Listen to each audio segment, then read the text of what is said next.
Hey, good morning, guys.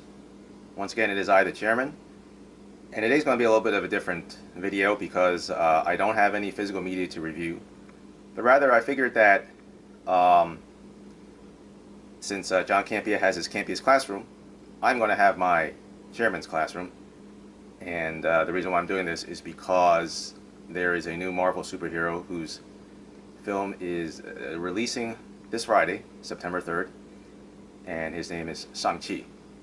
And the film is called Shang-Chi and the Legend of the Ten Rings.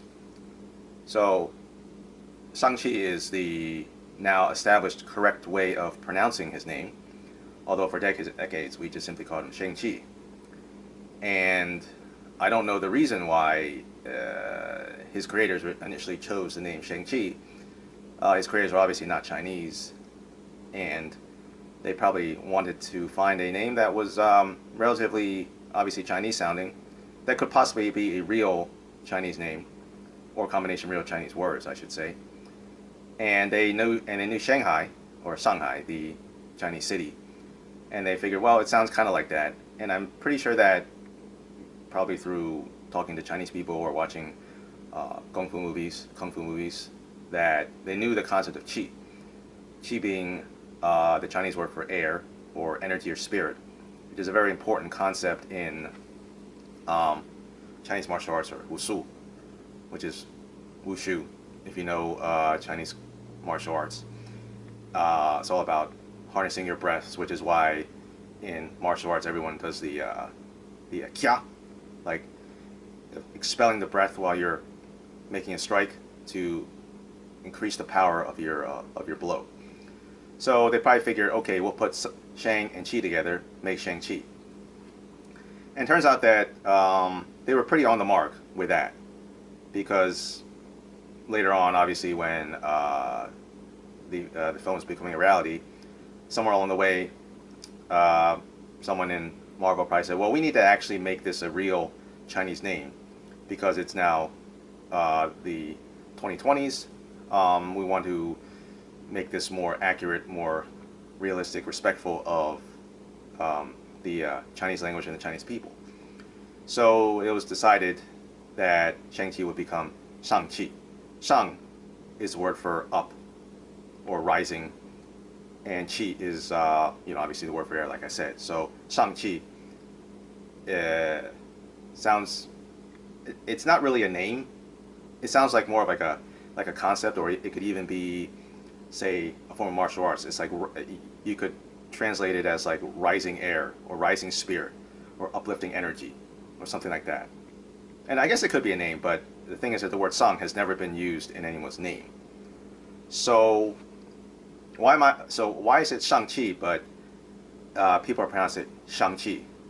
Well, it's kind of complicated. And really the issue is that in Mandarin Chinese, we have more consonant sounds, or more sounds in general, than there are in English and other languages that utilize a form of the Roman alphabet. And so this paper shows the Zuing, or Bopomofo phonetic system, which everyone who learns Mandarin Chinese, at least the traditional Mandarin Chinese, such as Taiwanese and Hong Kong people, this is how they learn Chinese. This is how I learn Chinese. This is how my wife learns Chinese. This is how my kids are learning Chinese. Obviously, my wife learned Chinese much better than I did, but this is what I learned in Chinese school. And so, if you look closely, there are 38 sounds, and unfortunately, there's only 26 letters in the alphabet. So, what we're concerned about here is the S sounds. So there's actually 3 S sounds. So in English we have S and sh. Now the problem is that in Chinese there's actually 3 S sounds. So you kind of have to watch my lips when I do this. It's S, just like a regular S sound. There's sh, okay, and then there's sh. So each time the lips change, and the position of your tongue changes. So the sh in Shang-Chi, you're kind of doing like this, and then but your tongue is pressed up against the back of your teeth. And you find this consonantal sound in several, sorry, you find the sound in several Chinese consonants, and, or rather say Mandarin Chinese consonants.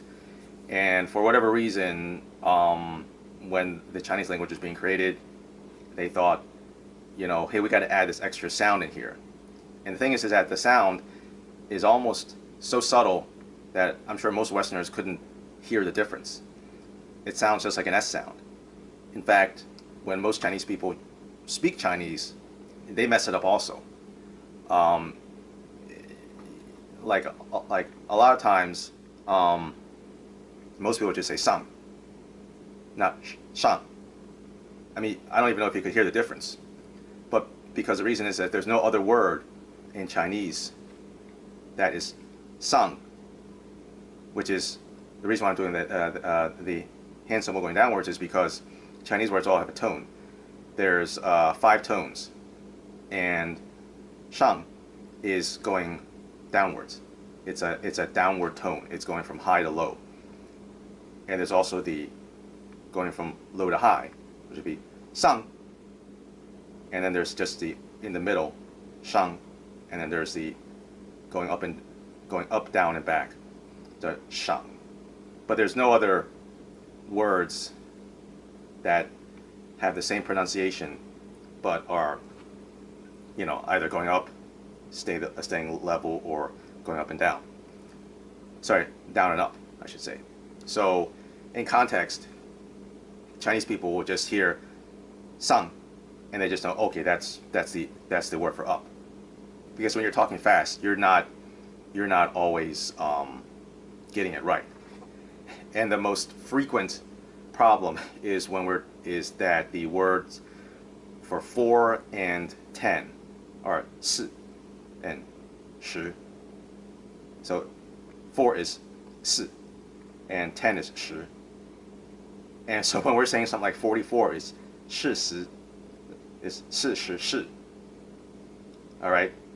But that's a tongue twister because most of the time when you say 44, anyone who hears it knows, okay, you're saying 44.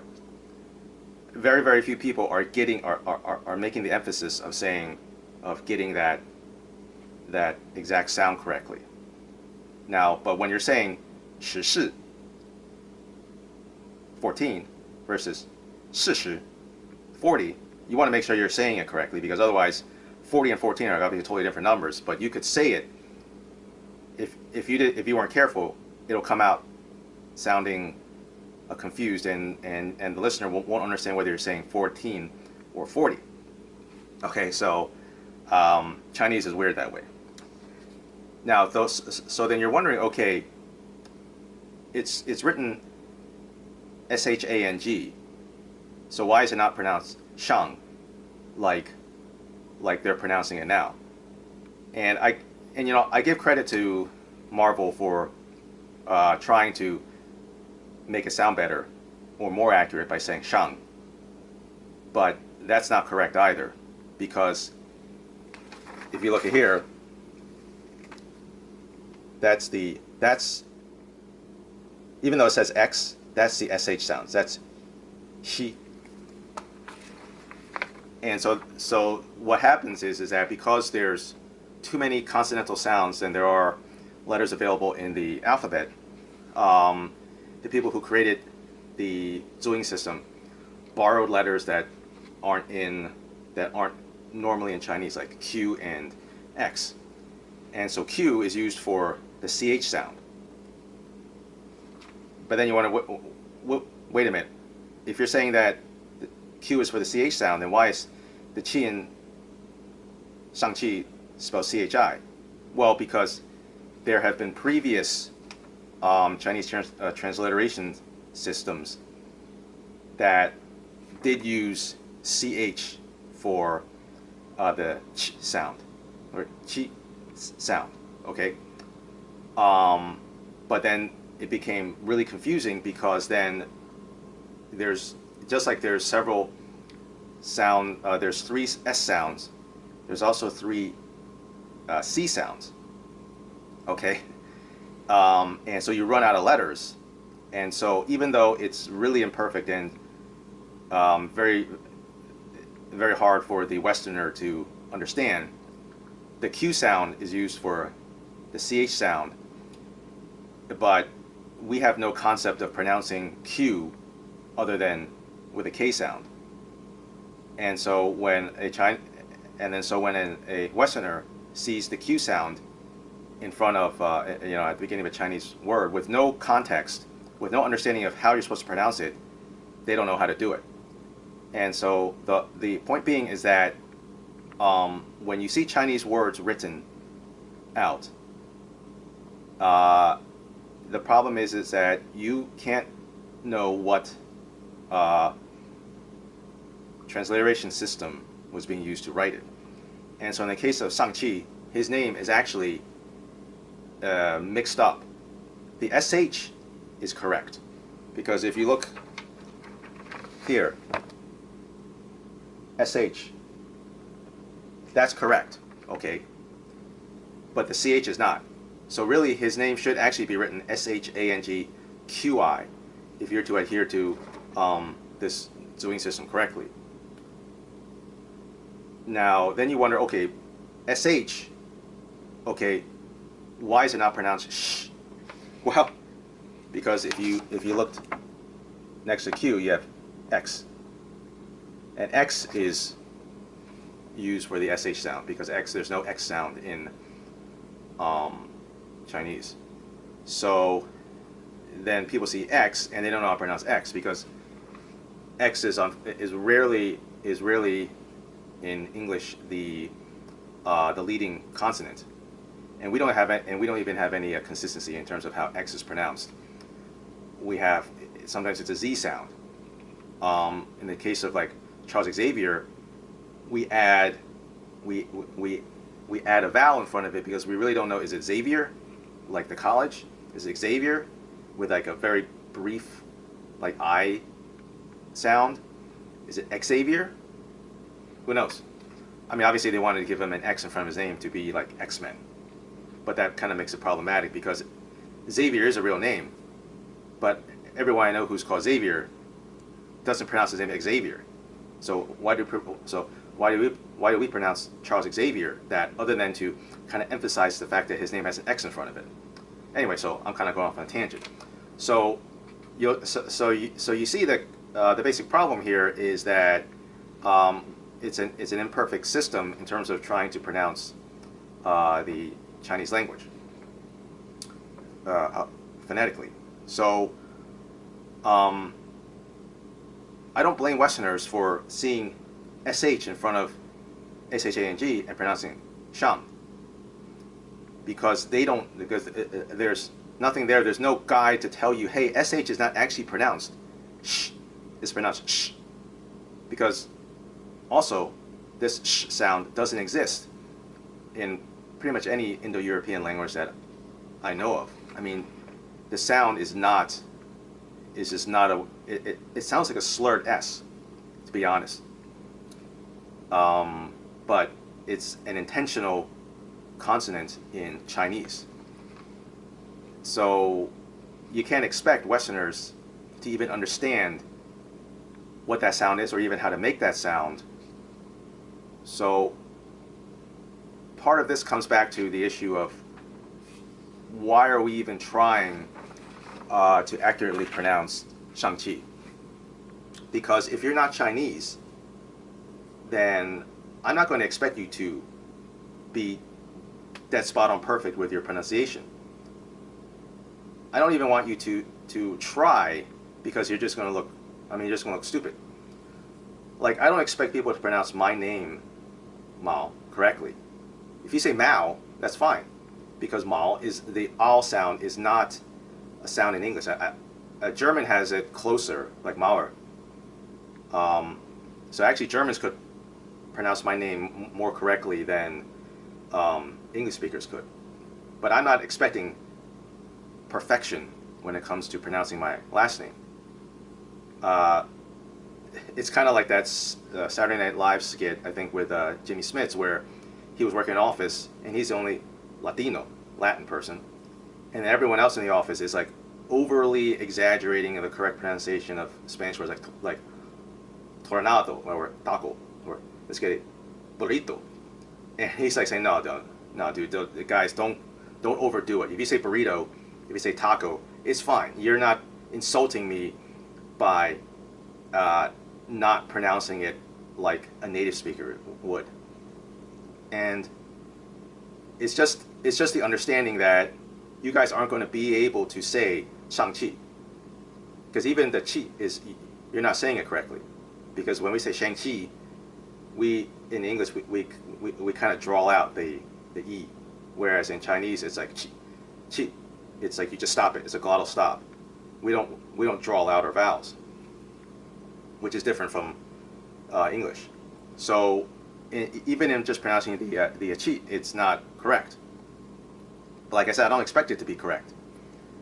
So in that sense, I don't even really expect people to try to say Shang-Chi, because the shang, the ang is not even correct. It's sun. It's not ang, because there's, yeah, it's that's not the Chinese sound anyway. So if you say Shang-Chi, it's like, it's fine, because there's no complication to it. There's no like it's a very evident word. Sorry, its pronunciation is evident to us. Now there's plenty of other Chinese words whose pronunciation is far more nebulous, I say, to Westerners, English speakers. But in the case of Shang-Chi, there's no way that you can mess it up. Okay, like my name has been messed up because it's the way it's written is a diphthong. There's A and O, so plenty of people have pronounced my name Mayo. And sorry, but I'm not Irish. Okay, I'm not from County Mayo. It's Mao. But the problem, but the ow sound, even in English, is problematic to write out, because it's usually written as OW. But that can be a long O, like Mo or cow. Or then you can write it OU, but then it's an U.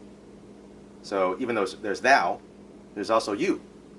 So how you you see, even English doesn't get it right.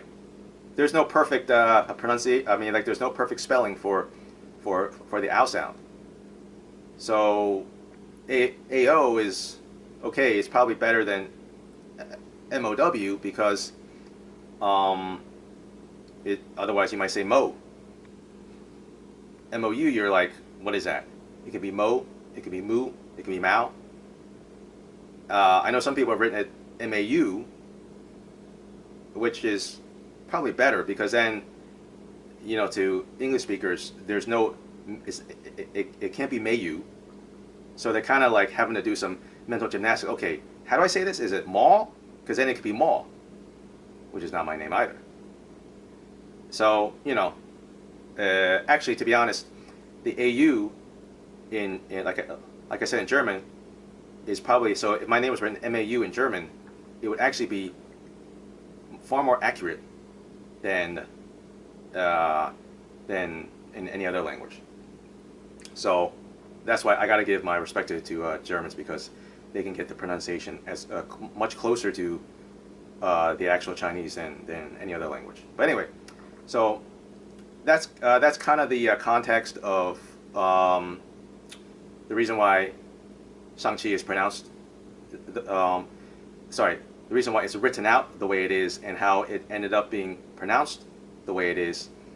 And to be honest, I'm not expecting anyone, like I said, I'm not expecting anyone to say Shang-Chi correctly.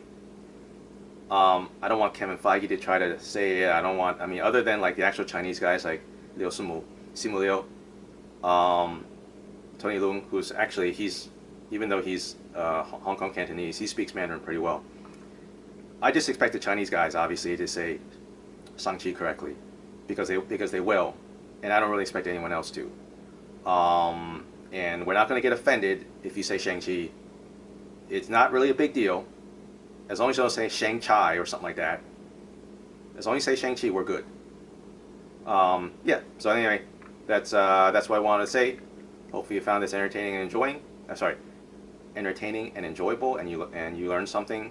And I'll probably do some more of these Chairman's Classroom videos as the subjects arise. So anyway, I will talk to you guys later. See you.